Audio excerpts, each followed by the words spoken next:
AEW could potentially be buying an MMA promotion. We're going to talk about it in today's video. But first, we're going to kick things off with Collision. As you know, I don't like talking about ratings. I don't think ratings definitely, I don't think it tells the whole story as far as people's interest or whether a show is good or bad. If you guys follow me, you know that I typically say a show could have good ratings or bad ratings, but how you personally feel, whether you are entertained or not, should be the way that you judge the show's success. And this is a very interesting topic because AEW Collision's #1 episode, the first episode, the debut episode of Collision, did 816,000 viewers. And it did #3 ranking of the night. So a lot of people thought maybe AEW would get 1.1 million, right? And the reason why they thought this was because CM Punk was there. We saw what happened with Rampage. And look, you could talk about ratings. You could talk as much as you want about ratings, and you could talk about how significant they are or how insignificant they are. But I just want to throw out this idea that if you eliminate ratings talk from your conversation, right? Remove that from your brain, reprogram your brain, and forget about the numbers. Ask yourself, did you thoroughly enjoy the show you were watching? Because if you didn't enjoy it, then don't watch it. Right? If you know you're not enjoying something, what would be the purpose of watching it? I cannot imagine spending 2 hours of my life watching a TV show that doesn't intrigue me. And if you're a longtime follower of this channel, I've been saying that for years. Why have I been saying that for years? Because when I do get disinterested in WWE or AEW or Impact or any of these companies, guess what? I don't watch it live. Now, with that being said, I thought AEW Collision was really good. I thought it was actually a very good show. It felt different from Dynamite. I didn't have an expectation as far as numbers go. I don't really care what the numbers are. I don't think it's significant to me in any way possible. I will be happy to watch Collision if they keep delivering good episodes. Now, I made a video on this on More Ango, and I said my genuine thoughts on AEW Collision. It was a great show. It felt different. I like the guys that were being used, and if they keep doing this, I will be interested. It still doesn't change the fact that I said in that video, the time slot during the summer does not work for me. And that's not a big deal because I could just DVR it and watch it when I get back home. That's the solution. But in terms of the actual show itself, I thought it was good. And I don't think 816 is good or bad, right? I don't think that is good or bad. And I think a lot of people are going to try to dissect the number. Remove that from your brain. Reprogram yourself and ask yourself, did you personally enjoy it? And if you personally enjoyed it, great. And if you didn't enjoy it, not a problem whatsoever. You don't have to watch. It doesn't really matter because somebody else out there watched it and enjoyed it or didn't enjoy it. And that's pretty much all there is to it. Guys, let's talk about AEW Forbidden Door 2. This is really interesting. And I'm going to compare this to a previous situation.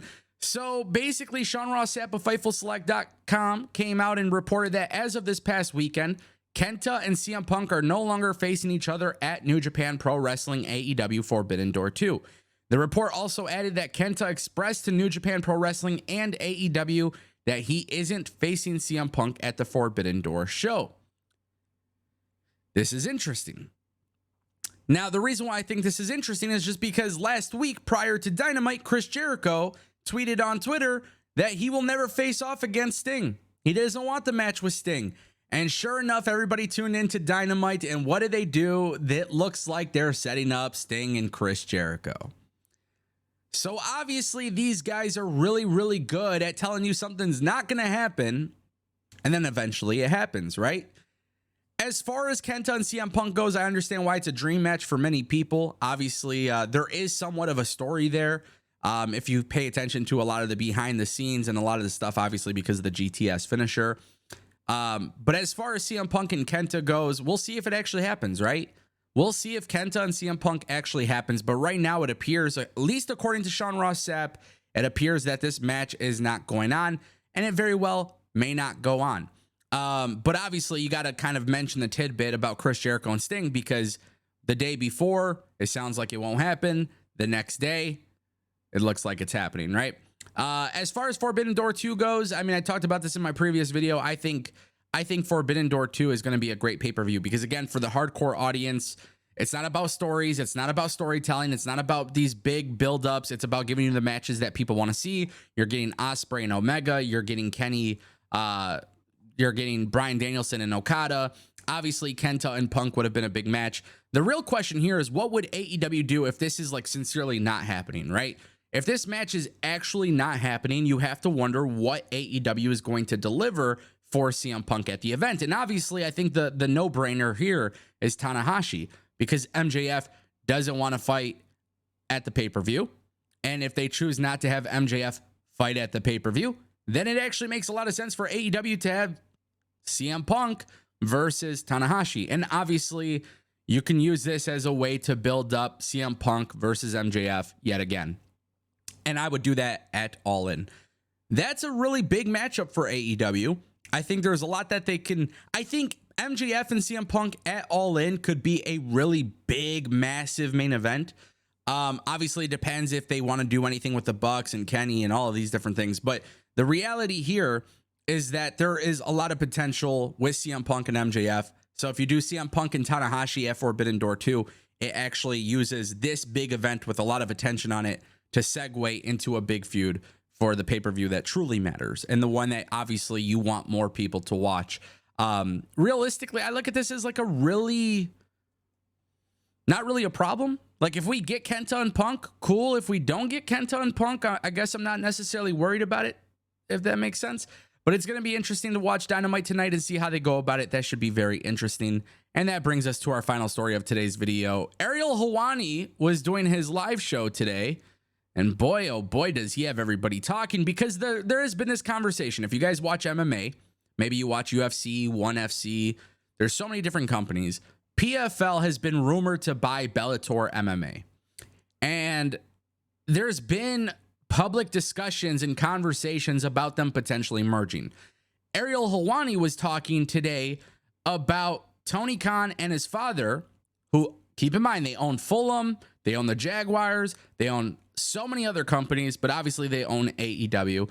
And there could be a potential possibility where they can buy Bellator MMA. Helwani says, I know that PFL was one of those players that looked into them. He said that PFL backed out, but now they are back in the mix as a potential buyer. He also said that Liberty Media and the Khan family have also looked into them. He also said to what degree it is unclear, but when he was talking about the Khan family, he did clarify it was about Shad Khan and Tony Khan. And honestly, I think this is a no-brainer, actually. Tony Khan and his father have money. Tony Khan doesn't have to book MMA, right? He doesn't have to be the matchmaker. He doesn't have to do any of that. He could bring in somebody. He can keep Scott Coker, by the way. Scott Coker, the president of Bellator, long history within the MMA world. He can keep him. But the reality is, if you're Tony Khan and you're Shad Khan, you should buy Bellator. Not because Bellator has this potential to beat UFC. I think UFC, regardless of how good or bad their fight cards are, UFC has created this undeniable brand, just like WWE, right? WWE and UFC, there's a lot of synergies there because they have built such a big brand with it. The visibility is insane. But if you look at Bellator, they have a very good roster. They actually have really good fights. The problem is Viacom, as a company that owns Bellator, really ain't making decisions that make sense for Bellator's growth, nor does it look like they're actually invested in the product. So if you're Tony Khan and Shad Khan, what you do is you buy Bellator, and then you go to Warner. You go to Warner Bros. And I think Warner Bros. Discovery would be a fool not to take MMA on their programming, whether it's TNT or TBS. Plus, they have Max, the streaming service. It makes so much sense for them to do this because, first of all, Tony Khan has a great relationship with Warner Bros. Discovery. With Tony Khan and his father buying this company, you have AEW, Ring of Honor, All Access, whatever other shows you want to do. You have Dynamite, Rampage, Collision. You have all of this content, and you have MMA. And there you go. You negotiate a brand new television deal that has all of your properties integrated into the streaming service. It would be a massive win for MMA because we know Warner Bros. Had ONE FC on there before. They brought ONE FC as like a trial run. They did some stuff with Power Slap. It makes sense for them to get the TV rights to this. And Tony Khan is obviously the bridge to that. And then also one last thing I really want to point out too, because everything is about streaming and content. If Tony Khan and his father buy Bellator MMA, just like WWE and the UFC, if there's ever a fighter that wants to leave Bellator and go into professional wrestling, if it makes sense, you have created the bridge for them to walk on over.